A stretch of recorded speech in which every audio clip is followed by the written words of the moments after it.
భారీ ర్యాలీలు అతిరథ మహారాజుల మధ్య అయితే అలాగే కాకినాడ జిల్లా టీడీపీ అధ్యక్షులుగా రెండోసారి అయితే ప్రమాణ స్వీకారం చేశారు జ్యోతుల నవీన్ కుమార్ గారు. ప్రస్తుతం భారీ ఎత్తున అయితే ఇప్పుడంతా కూడా అభిమానుల మధ్య చేసిన ఏ విధంగా అనిపిస్తుందో మరిన్ని విషయాలు తెలుసుకునే ప్రయత్నం చేద్దాం.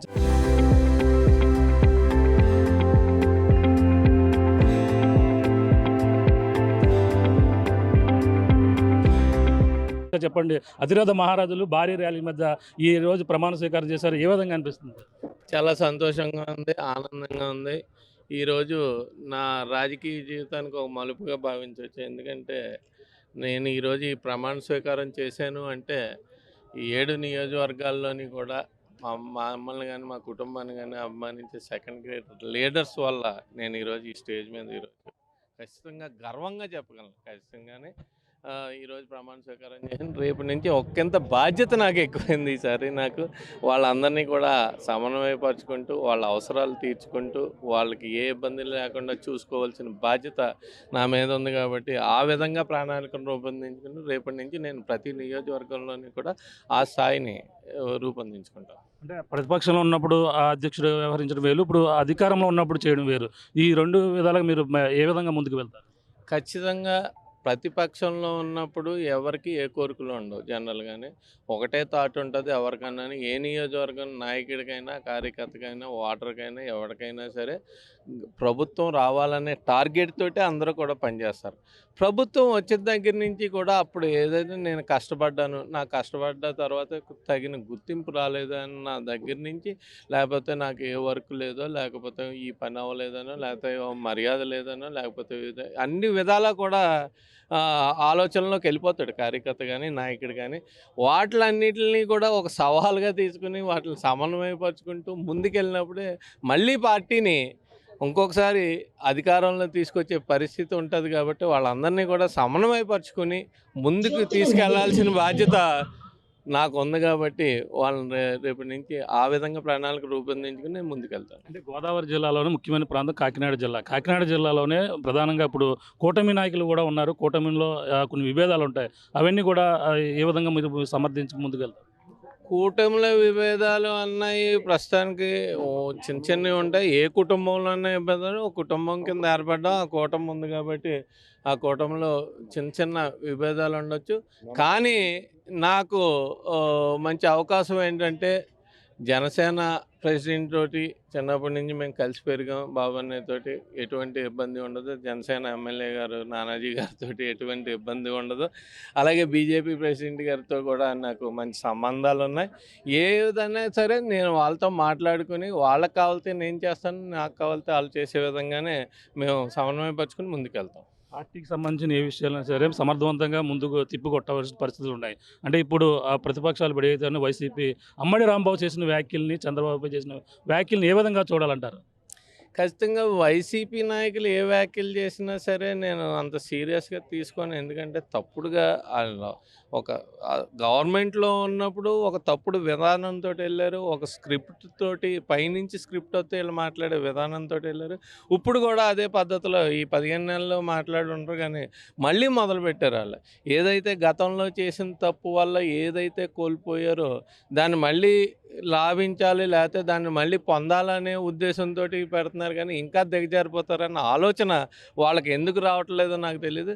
ఏ సమస్య ఉన్నా, ఏ విమర్శ ఉన్నా సద్విమర్శ అయితేనే ప్రజల ఆకాంక్షిస్తారు, లేకపోతే ప్రజల మన్ననలు పొందుతారు. కాబట్టి ఆ సద్విమర్శలో ఉండాలి. ఈ పని చేయలేదు నువ్వు, ఈ రోడ్డు వేయలేదు, లేకపోతే ఈ ఫంక్షన్ ఇవ్వలేదు, వీడికి ఇల్లు ఇవ్వలేదు అన్న దాని మీద ప్రతిపక్ష పోరాటం ఎప్పుడైనా ఉందంటే వాళ్ళలో ప్రజల్లో మన్ననలు ఉంటారు. చేసింది ఒకలైనా పోరాటంలో కూడా కొంచెం అదే విధంగా గతంలో మేము పోరాటం చేయబట్టే ఈరోజు ప్రభుత్వంలోకి రాగలిగాం. ఆ పద్ధతిలో వెళ్తే మళ్ళీ ఏమన్నా వాళ్ళకి అవకాశాలు ఉంటాయేమో. కానీ ఈ విధంగా పొంతలు లేని వాటితోటి ఏదో నీ అమ్మ మొగుడు అన్నట్టు ఇంకోటి అన్నట్టు మాట్లాడితే ఆయన మంత్రి చేశాడు. మంత్రి చేసిన వ్యక్తి గతంలో కూడా నాని మాట్లాడిన మాటలకి, మంత్రులు మాట్లాడిన మాటలకి మీకు ఎవరి పార్టీకి వాళ్ళు ఓట్లు ఉంటారు. ఎవరు మాట్లాడినా తప్పట్లు కొట్టేవాళ్ళు ఉంటారు. కానీ ఆలోచించే వాళ్ళు చాలా ఎక్కువ మంది ఉంటారు. ఓ పార్టీకి ఉన్న ఓట్లు కాకుండా ఆలోచించే వాళ్ళు న్యూట్రల్ ఓటింగ్. మన ప్రభుత్వం ఏం చేస్తుంది, మన ప్రభుత్వ పెద్దలు ఏం మాట్లాడుతున్నారు, లేకపోతే ఎవరి నోటంటే అపోజిషన్ వాళ్ళు ఏం మాట్లాడుతున్నారు అన్న ఆలోచనలతోటి వాళ్ళు ఎప్పుడు కూడా గమనిస్తూ ఉంటారు. వాళ్ళ మన్నలను పొందినవాడే ప్రభుత్వాన్ని ఏర్పాటు చేయగలరు. ఆ విధంగా ముందుకు వెళ్ళాలి, కానీ ఈ విధంగా వెళ్తే మాత్రం వాళ్ళు జన్మలో రాలేరని నా ఉద్దేశం. ఖచ్చితంగాని ఇంకో 2 టర్ములు కూడా, అంటే ఓవర్ కాన్ఫిడెన్స్తో చెప్పట్లేదు, ఈ 18 నెలల్లో జరిగిన అభివృద్ధిని చూసుకుని, లేకపోతే ఈ ప్రజల్లో ఉన్న స్పందన చూసి నేను చెప్పడం జరుగుతుంది. మళ్ళీ ప్రభుత్వం, కూటమి ప్రభుత్వమే ఖచ్చితంగా వస్తుంది, వాళ్ళకి అవకాశం ఉండదు. చంద్రబాబు ఇప్పుడు కాపులకి వ్యతిరేకంగా ఉంటారు. అప్పట్లో వంగవీటి రంగ కావచ్చు, ముద్రగడ పద్మనాభం ఈ విధంగా గతంలో ఇతర హింసలు చేశారు. ఇప్పుడు అంబటి రాంబాబును కూడా అలాగే చేస్తున్నారు. అలాగే ఇప్పుడు ఆయన మాజీ మంత్రి కాకుండా ఇప్పుడు కాపు నాయకుడిగా కూడా గుర్తిస్తూ వైసీపీ చేస్తున్న విమర్శలు ఎలా చూడాలి? చంద్రబాబు ఎప్పుడు కాపులకు వ్యతిరేకంగా ఉంటాడు. కాపు వ్యతిరేకాన్ని ఎప్పుడు వస్తుంటుంది, ఎలక్షన్కి ఒక 6 నెలల ముందో 3 నెలల ముందో ఒక కార్డు తీస్తారు. ఆ రోజు జరిగిన విషయం ఏంటంటే, ఆ రోజు టీడీపీ గవర్నమెంట్ ఉండొచ్చు, కానీ గవర్నమెంట్ సపోర్ట్తో జరిగింది అనడానికి ఎవరికి సాక్ష్యాలు లేవు. ఎవరికి అవసరమో వాళ్ళు చేసిన అవకాశం ఉండి ఉంటుంది. నేను మాట్లాడేటప్పుడు కాంట్రవర్సీ అవుతాయి, కానీ ఆ రోజు రంగా అనే నాయకుడు స్టేట్ సీఎం లెవెల్ నాయకుడు ఆయన. మళ్ళీ కాంగ్రెస్ ప్రభుత్వం వస్తే రంగా సీఎం. ఈ సీఎంని తప్పిందే ఎవరికి అవకాశం వస్తుందో వాళ్ళు చేసి ఉంటారు. నేను ఈరోజు చెప్తున్నాను, ఖచ్చితంగానే వాళ్ళు చేసి ఉంటారు. అంతేగాని చంద్రబాబు నాయుడు ఎప్పుడు కాపులకు వ్యతిరేక కాదు. ఆయన కులానికి భయపడతాడు, మతానికి భయపడతాడు, సమాజానికి భయపడతాడు. అంటే గౌరవం ఇస్తాడు భయం అంటేనే. గత ప్రభుత్వంలో 5 సంవత్సరాల్లో జగన్ దేనికి భయపడలేదు కాబట్టి 11 సీట్లతో పక్కన కూర్చోబెట్టారు. ఈయన అన్నీ కూడా భయపడతాడు, అందరికీ సమస్యలు తీరుస్తాడు కాబట్టి మళ్ళీ ఆయన ఎన్నుకున్నారు. ఎప్పుడు ఈ రాష్ట్రం, తెలుగు రాష్ట్రం ఎప్పుడు కూడా ఇబ్బందుల్లో ఉన్నప్పుడే చంద్రబాబు నాయుడు గుర్తొస్తుంటాడు అనుకుంటాను జనరల్గానే. వాళ్ళకి సంతోషంగా ఉంటే మళ్ళీ అపోజిషన్ వాడికి వేస్తారు, ఇబ్బందుల్లో ఉంటే చంద్రబాబు నాయుడు గుర్తొస్తాడు. ఆ విధంగా ఇంకొకసారి 2 సార్లు చంద్రబాబు నాయుడు గారిని కానీ తెచ్చుకోకపోతే మనమే నష్టపోతాం. మన భావితరాలు నష్టపోతాయి, భావితరాలు భవిష్యత్తు నష్టపోద్ది. ఈరోజు ఈ 18 నెలల్లో చూసుకుంటే 13 లక్షల కోట్ల రూపాయలు పెట్టుబడులు తీసుకొచ్చారు. తండ్రి కొడుకులు ఇద్దరూ కూడా నిర్విరామంగా అక్కడికి వెళ్ళి దావోస్ వెళ్తున్నారు, అక్కడికి వెళ్తున్నారు, పెట్టుబడులు తీసుకొస్తున్నారు. ఎవరి గురించి ఇవన్నీ?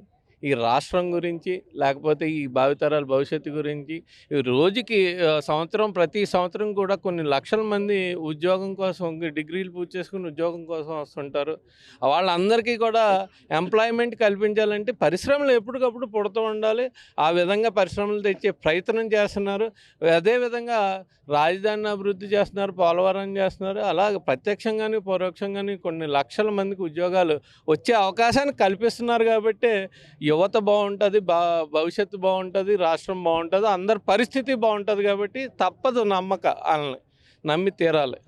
అన్నగారు, మీకు ఈరోజు ప్రమాణ స్వీకారం అవసరంగా మరో గిఫ్ట్ కూడా ఇచ్చారు. అంటే జగ్గంపేట నియోజకవర్గంలో పోటీ చేస్తారు, నేను వేరొక నియోజకవర్గంలో పోటీ చేస్తున్నారు. దీని పరిణామాన్ని ఎలా చూడాలంటారు? గిఫ్ట్ అంటే జనరల్గా ఫస్ట్ నుంచి ఆయన లాస్ట్ టైం కూడా నన్నే చేయమన్న పరిస్థితి, కానీ ఆయనకు ఒక చిన్న కోరిక ఉండిపోయింది. మంత్రి అన్న కోరిక ఉండిపోవడంలో లాస్ట్ టైం కూడా నేనే ఇంకా కాదు, ఈసారికి మీరు చేయండి, తప్పక అవకాశం వస్తుంది. ఆ అవకాశం రాలేదు ఖచ్చితంగానే. ఇంకా ఆయనే అనౌన్స్ చేసి నాకు చేయడం జరిగింది. ఖచ్చితంగానే రాబోయే కాలంలో చూద్దాం. ఇది పరిస్థితి. ప్రస్తుతం ఆయన ఆ జిల్లా అధ్యక్షుడిగా రెండోసారి అయితే తెలుగుదేశం ప్రస్తుతం అయితే ఆయన ప్రమాణ స్వీకారం చేశారు. అలాగే కనీవిని ఎరగని రీతిలో అతిరథ మహారథులు భారీ ర్యాలీల మధ్య అయితే ఆయన ప్రమాణ స్వీకార మహోత్సవం అయితే ఘనంగా నిర్వహించారు. ప్రధానంగా చూసుకుంటే ఏదైతే రాజకీయ పరిణామాలు చూసుకుంటే ఏదైతే ఇప్పుడు జరుగుతున్నటువంటి కాకినాడ జిల్లా ఎంతో కీలకమైన నియోజకవర్గంలో, అలాగే అభివృద్ధి దిశగా అలాగే కూటమి నాయకులను కలుపుకుంటూ తనదైన శైలిలో 7 నియోజకవర్గాల్లో ప్రతి ఒక్క కార్యకర్తకి అండగా ఉంటూ ముందుకు వెళ్తానని కూడా ఆయన అయితే చెప్పుకొస్తున్నారు. ఇప్పుడు రాజకీయ రాజకీయ పరిణామాలు చూస్తుంటే ఈ యొక్క అభివృద్ధిని చూసి వారి వాళ్ళకే ఈ విధమైనటువంటి కుట్రలు, అలాగే ఈ విధంగా చంద్రబాబుపై ఈ విధమైనటువంటి కామెంట్ చేయడం సరైనది కాదు. ఈ విధంగా గతంలో అలా చేసినటువంటి బూతులకి ఈ విధంగా మాట్లాడినటువంటి మాటా శైలికైనా వాళ్ళకి 11 సీట్లతో పరిమితం చేశారు.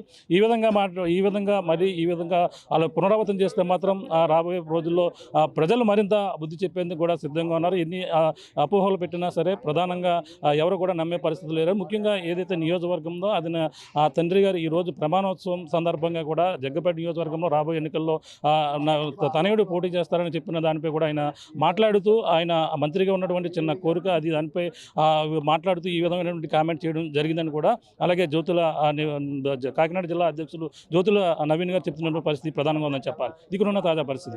కెమెరా అనిల్తో ప్రకాష్, RTV కాకినాడ నుంచి. చరిత్ర సృష్టించినోడు ఇప్పుడు ఆ చరిత్రని తిరగరాయబోతున్నాడు. అబద్ధాల గోడల్ని బద్దలు కొట్టి నిజాలను రాగా మీ ముందుంచబోతున్నాడు. నిజమైన వార్తల కోసం వెంటనే డౌన్లోడ్ చేసుకోండి రా యాప్ని.